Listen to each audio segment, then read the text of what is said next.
Well, we're back again. Another episode of Bass and Booners. This episode, we're going to be updating you on our trail cams and our hopes for archery season, which starts next weekend, and what all we've been seeing out there in all reality, and what's going on in them big old deer woods. Not a whole lot. They started moving. They left. They left us. Well, kind of, but there's always a time frame, like right before the season, I've noticed that they kind of slowed down, which is not the October lull because it's not for a couple weeks yet. But yeah, we've had cameras out for, I think, like 5 or 6 weeks Yeah, now. it's been like 5.5, 4.5, 5, something like that. Yeah, so I mean, It's been a little over a month. the bucks, the nice bucks we do have on camera, we've kind of patterned them pretty well because of that reason, being out that long. Which this past week We went from having a solid, 4 shooting bucks to 1, possibly 2. I don't know if that was going to stay around. Yeah. So, I mean, we had a real nice 8-point on there consistently. We had 2 real nice 8 points on there consistently. Yeah. The first one, it was consistently on there every single week. And this week he was not. So, I don't know if, obviously they're starting to break off from their bachelor groups now. Yeah.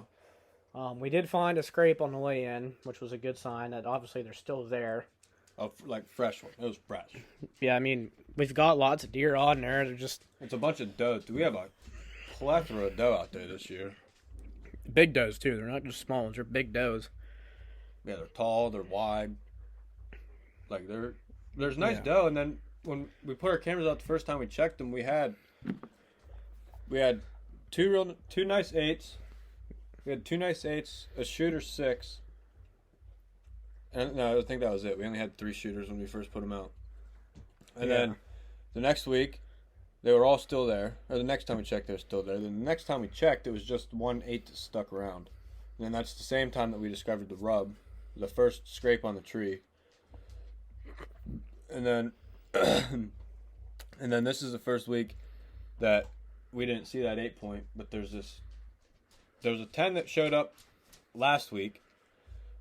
Well, it's either a 10 or a 9. It depends on what the brow tines are. Yeah, in the pictures, they don't look over an inch.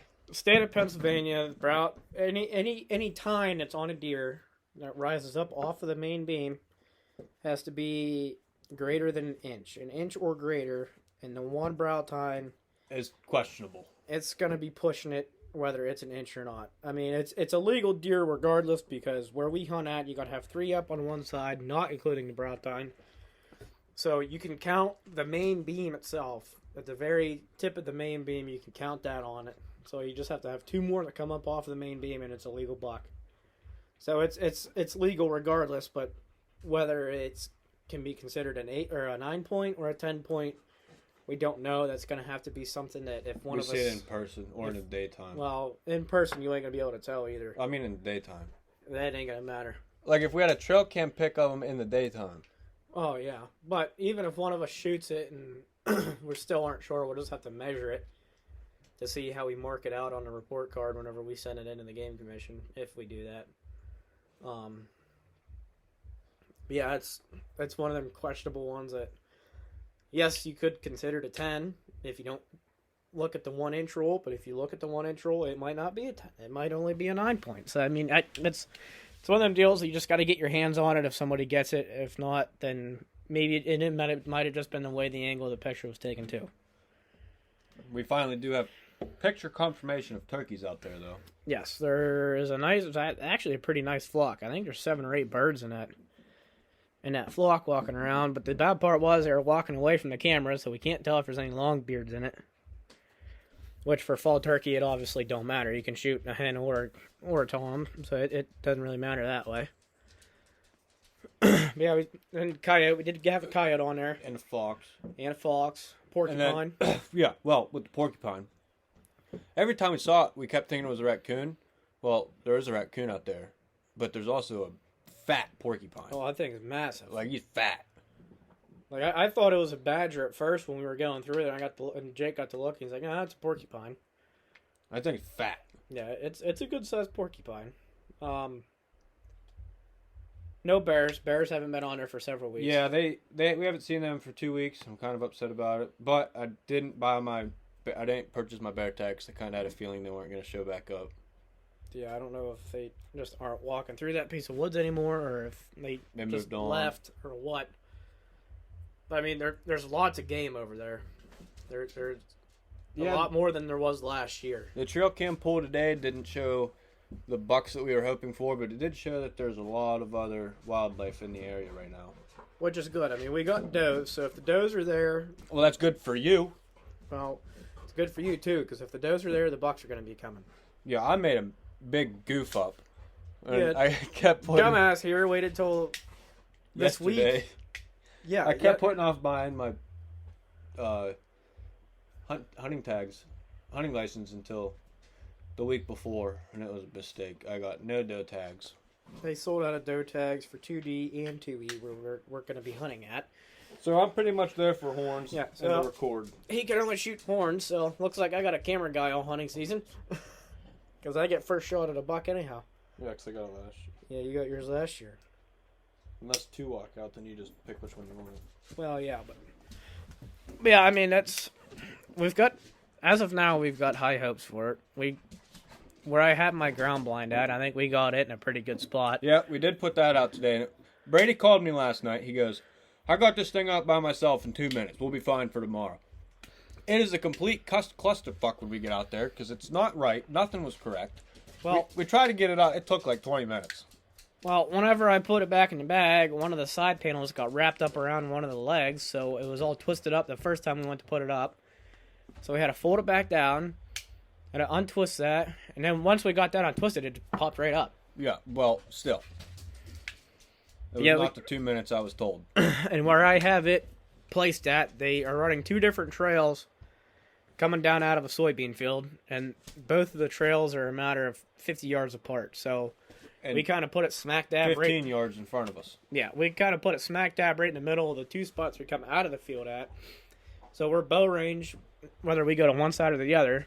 And then they kind of make like a big loop and cross the main highway. So, and what we discovered walking out of the woods is it is about 40 yards in front of our stands. Yeah, I mean, but where it's at, if a deer comes walking right in front of us from our stands, we can't take a shot there because it's too thick. Yeah, and it's behind us. Yeah, and then I made. Well, we kind of brushed the bottom edges of it a little bit to kind of help it blend in just a little bit extra. But yeah, I kind of just to give it a bit more natural look than what it had. And I think it's a Pursuit blind. I got it at Cabela's last year. I got it on her website. It was like $100. It was cheap. They had it on sale. It was $100, and it came with a chair. It holds two people, so I considered that a steal in my eyes. Yeah. For a ground blind. For a ground blind for $100, yeah. Considering we were at Dunham's yesterday, and not a single one of them's under $250. Yeah, they were all super, super expensive. And the one was on sale. So, whatever that's about. I'm in the wrong business. I should be making ground blinds. Apparently. Yeah, and then we tested out a new product that we found at Dunham's. Well, it's not really new. It's not new. It's new. We just never used it before, so it's new to us. I got 2 different packs of Buck Balm with the drip cottons that you can hang off of a tree branch. One is a scrape generator kit, and the other one is just a rut kit, which has doe and estrus and buck urine. But we use the scrape kit today since it's still considered early season. I mean, obviously it's early season. The season hasn't started yet. But they're not rutting super hard. So I made my own little fake scrape line with that today. And hopefully they kind of start using it. So that kit we got, obviously they got the cottons in there that you hang off a tree branch above your scrape wherever you're putting it at. Then the one bottle that was in there has forehead gland sent off of a buck, and then the second bottle has urine. I don't know if it's from a doe or a buck or not. It's urine. I don't know. It didn't say which sex it came from, but it just says urine tested for CWD. Yeah, it did say that on the bottle, but yeah, I made 3 mock scrapes, like I don't know, 25, 30 yards apart from each other, right directly in front of where we're going to be hunting at in a way. So hopefully they start running it a little bit, and bucks will get curious, and they kind of make their own scrape line with it and keep tabs on it. Because we did have the first one, I made it last week, and there was a little scrubby-looking 4-point that was cleaning it out.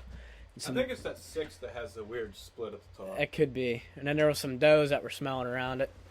They seem to get attention. We just got to hope that the big ones decide to start using them too. So we're going to see what that happens. We got cameras on all of them. So hopefully they do what they're supposed to, and then... I almost ruined my trail cam today. Yeah. But back to the... we'll get to that, but back to the mock scrape. I think what I'm going to do is... I use that, like I said, I use that scrape kit today, but probably not next week, but maybe the second weekend archery. Or no, I won't be here, so I have to be the third weekend. You have to be by yourself. Yeah, so the third weekend archery, what I'm gonna do is when it starts to get towards like peak rut, which they'll be getting awfully damn close by that point, I'm gonna take doe and estrus and put in it too, just to change it a little bit, get the timing right to where they're starting to really rut, and I can put doe and estrus in it. But yeah, that's tell them about your camera. I almost broke it, ruined it. Put the SD card in backwards because I wasn't paying attention and got stuck. And he didn't realize he was doing that, so instead of paying attention that, the SD card's not going in, he just slammed it. He just slammed it on in there. So I had to get my pocket knife out and pry it out of his camera. Luckily, he didn't ruin it. Technically, we never checked and see if it was ruined. None of the metal or anything that reads it was scraped up, so it should be fine. Oh, it doesn't matter. Today was our last camera check, really, anyway. Well, I mean, I'm keeping them up all season. Well, yeah, I'm keeping it up. I'm just saying, now we're going to be out there, so we're going to see it firsthand. So. Well, yeah, unless they come in yeah, we'll see what's coming in at night, or if something happens to pass through midday when we're not in there or getting lunch or something like that. Yeah, was there anything else we needed to cover? I mean, we kind of caught them up on what we've been doing recently. I really don't know. And then I think opening day, we kind of got like a half-ass game plan thrown together. It's going to evolve. Hopefully we don't do what we did last year and it actually comes to fruition. Yeah, I think... I mean, obviously we need to be walking into the woods before daylight. So I'm thinking it usually starts to get light around like 6:30, 6:45 now. So I think if we can be in the woods at like 6:15, we'll be good to go. So guess what? We got a 5 a.m. wake-up call at the latest. 5:30 at the latest. 5:30, yeah. Well, yeah. But yeah, we're going to be getting up early for that. And 5 to 5:30, no 5. Yeah, well, close enough. Well, 5 to be out of my front door at 5:30. Yeah. We have to be out of my front door by 5:30. Yes, because we're going to have to stop at Sheetz, I'm sure. Yeah, I'm going to need Get a little snacks. pick-me-up. I need an energy drink, I know that for sure. I'm going to need snacks. Yeah. So we'll have to stop at Sheetz, get stuff. Because you can't go into the woods without snacks. I don't care who you are. If you go into a tree stand without any kind of snack, you're doing it wrong. The deer like snacks, too. They hear them wrappers opening, and they come running. Little Debbie, specifically. You throw a Little Debbie out there, you're going to have bucks all over you. Yeah, and I think I'll mainly be the one hunting in the morning. I think Jake's going to film in the morning. Yeah, I'm probably going to focus more on getting content in the morning. See, because I made an oopsie, and I only have an antler tag, and I'm not going to use it first day, so. Yeah, if he would have got a doe tag, you could have doe hunted. Oh, really? That's what a doe tag is for? Yeah, but you can't doe hunt without a doe tag. Oh, really? Yeah. I thought I could. And then in the afternoon, I don't know what, I haven't decided what I'm doing there yet. I mean. We're going to leave the woods at some point for lunch. Yeah, we're going to go get lunch at some point, because this time of year, and especially where we're hunting at, the deer don't really move midday at all, even in the rut. I've noticed that since I've been hunting for the past 20 or... Oh, you've been hunting since you were 2? Yeah, past 12 years that I've hunted. I've noticed that even in the middle of the rut, even when it's at its peak, they don't move in the middle of the day here. It's always in the mornings and in the evenings. So... That's kind of like the first thing you pick up on if you pay attention. We'll go back out. We'll go back out we'll back out for a few hours and go get lunch and probably go back out on like what? Probably 3 to get in there and let them settle down again in case there is something in there. and then sit there till just about dark, and then get back out of the woods. And that's pretty much opening day. Yeah, hopefully there's buckies running everywhere. Yeah, it'd be pretty mint if you can get one in the morning, then, or someone gets one in the morning, and someone gets one in the afternoon. I'd be very happy to end my. But if I use my antler tag first day, then I'm strictly filming for the rest of the season until fall turkey comes. Yeah. Yeah, because you don't, like you say, you don't have doe tags. Oh, really? It's not like I didn't buy. I didn't buy them. There wasn't any, so should have prolonged it. That's like the lesson here today. At least one of them. Turkey season comes though, it's gonna be the first one to grab a hold of their bow. Well, yeah, but I'll probably let you shoot first because you've never shot a turkey. Today is get your license on time. Don't prolong it like I did because there won't be anything left. No. That was a big goof on my part. No, licenses. The day licenses went on sale, I was the second one in line. Yeah, and you probably waited for a couple hours. Stood in line for 10 minutes because Dad and them were down there an hour early. Oh, I thought you meant online. No. I was in person. When they launched the website to buy them online, did you see the wait times on that thing? Mm-hmm. Dude, it was like hours. My uncle got on there and he had a 14-hour wait for a doe tag. That's nuts. Hours just to get a tag when you can go to the store. Mm-hmm. Yeah, we went to my local hardware to get them, and what confuses me about the doe tags is 2 weeks ago, 2D had 8,000. Yep. I know who bought 8,000 tags in 2 weeks, but that's just ridiculous. The damn Amish is who bought them. That is nobody. No, that's just nuts. You want to know why? Because there's no feed themselves for the whole year. There's the way hunting licenses work nowadays. There's no certain age that you got to be to get one. Yeah, they get them for their infants who don't even know what a deer is. Yeah. So what the Amish have been doing recently? And they did that before it was even legal. Yeah. So what they've been doing recently is if they got an infant, they go get one, put in their infant's name, and then the dad uses it. Or as many as they can for every name in the household. They get so many tags and they poach so many damn deer. It's not even funny. It drives me up a freaking wall the amount of poaching. Oh, well, the last time we went spotting, there was an Amish buggy doing some sketchy stuff. Yeah, well, we've caught them cutting through our property in the middle of the night with bows in their hands. I know, you called me the one day. It was middle of the day, and you said you had to call Green Jeans because of that. Yeah. Yeah, that's the Amish are. The Amish have definitely made an impact on the deer population in our area. And how the deer live. Like, where we hunt at right now, even when I first started hunting over there was no Amish there. There might have been one or two houses within, 4 or 5 miles of there, but that was it. But now, there's, 10, 15 houses within a 2-mile radius, and we went from seeing several legal bucks a day and 30, 40 deer in a day's time, when I first started hunting, to now being lucky if you can see 7, 8 legal bucks throughout the whole season. Well, last year's complete evidence of that. Last year turned in, I don't know what was going on last year, between no food on the property and an Amish house being every single neighbor, basically. Yeah. Opening day, we had we had everything running around, and then fast forward 2 weeks, there's nothing. Yeah, everything just fizzled out. I know for a fact, I do have a strong feeling that they're going up there in them fields at night in summertime and shooting deer. Yeah. The bad part is we don't own the ground. So, I mean, my family owns it. My great-great-uncle does. But, I mean, we could go up there and patrol it. But the middle of the week, I'm not going to go sit up there at midnight, 1 o'clock when I got to be at work the next morning. And yeah, I'm not doing that either. Hope to catch you on. If that's what they're doing, then so be it for them. They'll get caught sooner or later, but I'm not going to be sitting up there middle of the night with a flashlight. Yeah, it'd be nice whenever the time comes that he passes away and then his daughter gets the land, which she's not keeping it. She's already said she's going to sell it. Be nice if we could buy it. I'm going to put a big-ass billboard at every entrance to the property said, all Amish caught on this property will be heavily prosecuted.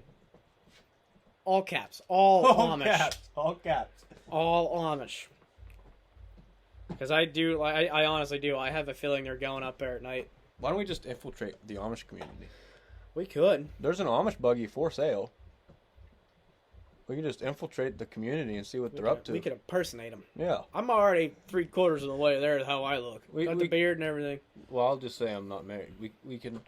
We'll impersonate. We'll infiltrate their community and figure out what they're doing with in their spare time. I bet you we can convince Hannah to look like my wife, because I already got the beard. I'm not shaving it off. Can't grow a beard in the Amish community unless you're married.